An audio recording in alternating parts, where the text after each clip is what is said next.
There are basically two ways that people think of the state. In one school of thought, the state is the protector of freedoms and it enables men to be free. In the other school of thought, the state itself is oppressive and exploitative as an institution. This video will focus on the latter way of thinking about the state. And we're going to go through quotes by Friedrich Engels, Peter Kropotkin, Antonio Gramsci, and Max Weber. So let's start with Friedrich Engels.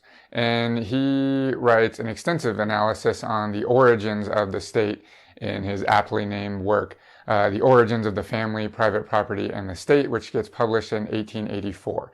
And this is his quote, what he has to say about the state and how and why it comes into being. He says, "The state is therefore by no means a power imposed on society from without. Just as little it is the reality of the moral idea, the image and reality of reason, as Hegel maintains. Rather, it is a product of society at a particular stage of development. It is the admission that this society has involved itself in insoluble self-contradiction and is cleft to irreconcilable antagonisms, which it is powerless to exorcise. But in order that these antagonisms, classes with conflicting economic interests shall not consume themselves and society in fruitless struggle, a power apparently standing above society has become necessary to moderate the conflict and keep it within the bounds of order. And this power, arisen out of society but placing itself above it and increasingly alienating itself from it, is the state." So that's what Engels has to say about the state. Basically, the state is an entity that comes out of society but exists above society to ensure that class conflicts don't essentially get out of control and consume society altogether. So for Engels, the origins of the state are this economic system in which there is considerable class inequality, and the function of the state is to prevent that inequality, that conflict between two classes, the bourgeoisie and the proletariat, using Engels and Marxist terms, to prevent the antagonisms between those two classes from essentially getting out of hand and consuming society altogether. Then the logic follows.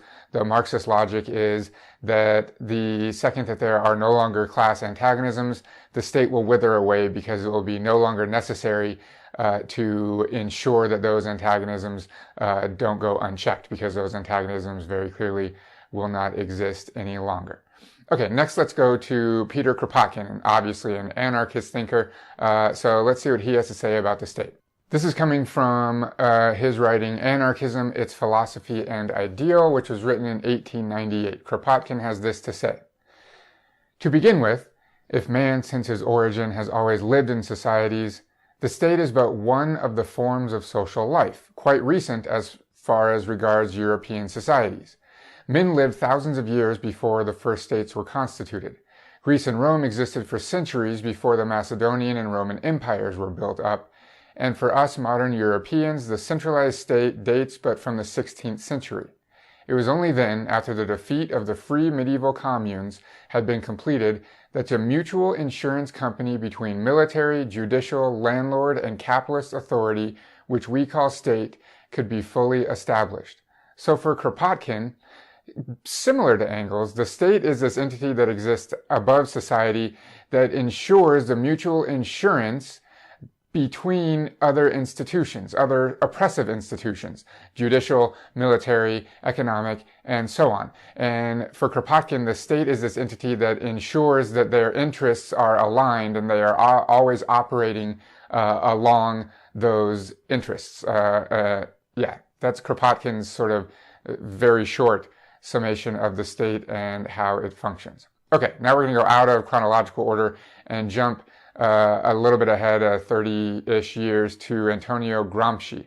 He was an Italian communist thinker that wrote the now famous prison notebooks, so titled because he is writing them from prison.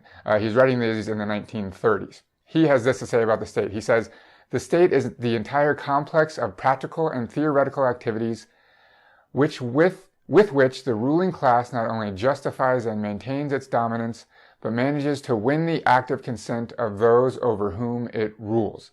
So for Gramsci, the state is an institution that is sort of wielded by the elite, the ruling class in society, to ensure its dominance over everyone else and to win their consent.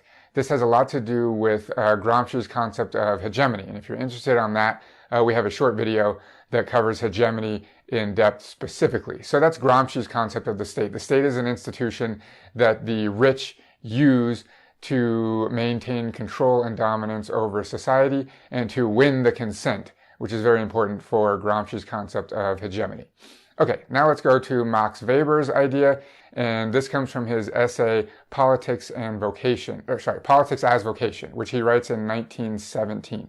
I saved this one for last because it's basically the most commonly used, I think, definition of the state that spans multiple disciplines from sociology to political science and so on. So this is Gramsci, what he has to say about the state in Politics as Vocation, written in 1917. He says, "Today, however, we have to say that a state is a human community that successfully claims the monopoly of the legitimate use of physical force within a given territory.